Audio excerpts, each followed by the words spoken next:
I wanted it to feel immersive, so like people read the book and they go, God, I wish I was there, it must have been cool.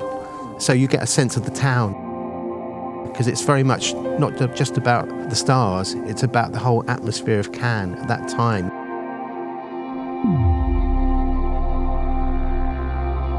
I didn't have contact sheets or anything, so I had to go back and look with a magnifier at the negs. 1,500 images, I think. So I was trying to find things that would work for themes within the book. The Croisette, the police, the whole feel of the town as well. For me, that was as important as kind of the images of the people. You know, the buildings, the billboards. There was a publicity guy called Theo Cowan, who was Michael Caine's publicist and Peter Sellers' publicist. And he said to my boss, would you go to Cannes? Would you come down to Cannes and start, you know, we need some things shooting in Cannes. So my boss came back to the office and he said, right, we've been asked to go to the Cannes Film Festival, who wants to go? It meant setting up a lab, processing and printing all your own stuff, doing it overnight. Everyone went, oh no, that sounds like hard work. So I said, well, I'll give it a go. I thought it's an adventure. So that's how I first went down to Cannes. It was really hard work because it was, shooting during the day and in the evening, then processing and printing through the night and getting the pictures back the next morning so they could go in the trade magazines and be Wired or whatever. And they all had to be captioned as well. It was a tough thing to do, but it was exciting really. My first job was photographing Fred Astaire and Gene Kelly on a Rolly, medium format in those days. It kind of grew. I went back, started working for myself, and I kind of carried on over the years working for American and British film companies, looking after all their people during the film festival. Photography is not just about photography, it's about reading the moment and understanding where you should be, when to ask for things. If you're looking after big stars, if you're like looking after Muhammad Ali, you've got to be there, but you don't want him to know you're there. You don't irritate them, you kind of choose your moments.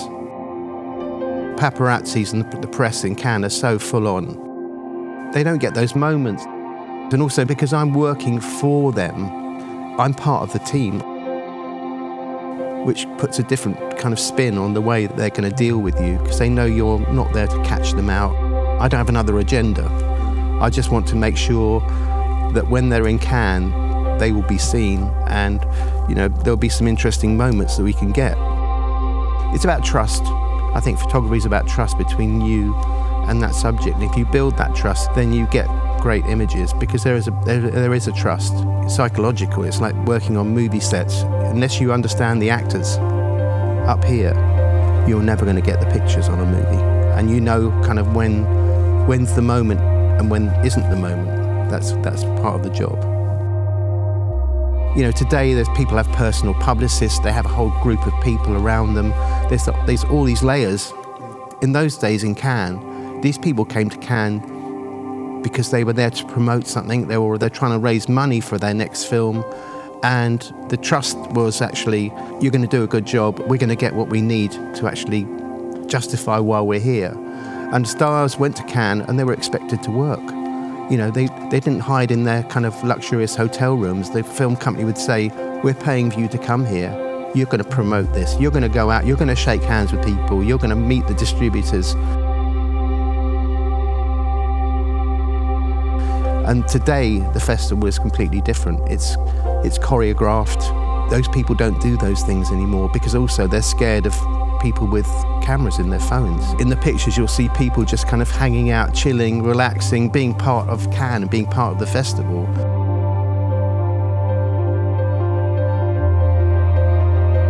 Which doesn't happen today, because it's too dangerous that a bad picture will get out.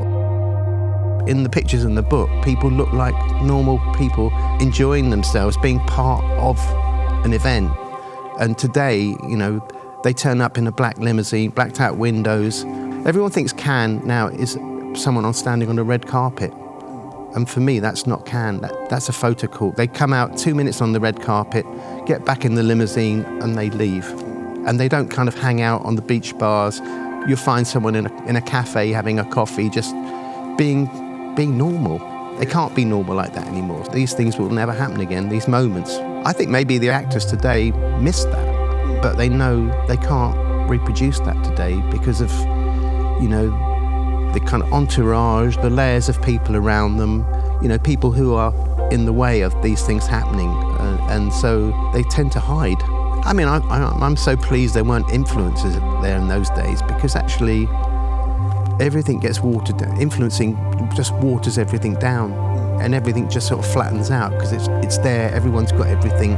So what's special? You know, you kind of, it's those moments that you kind of, you know, magical moments that you want.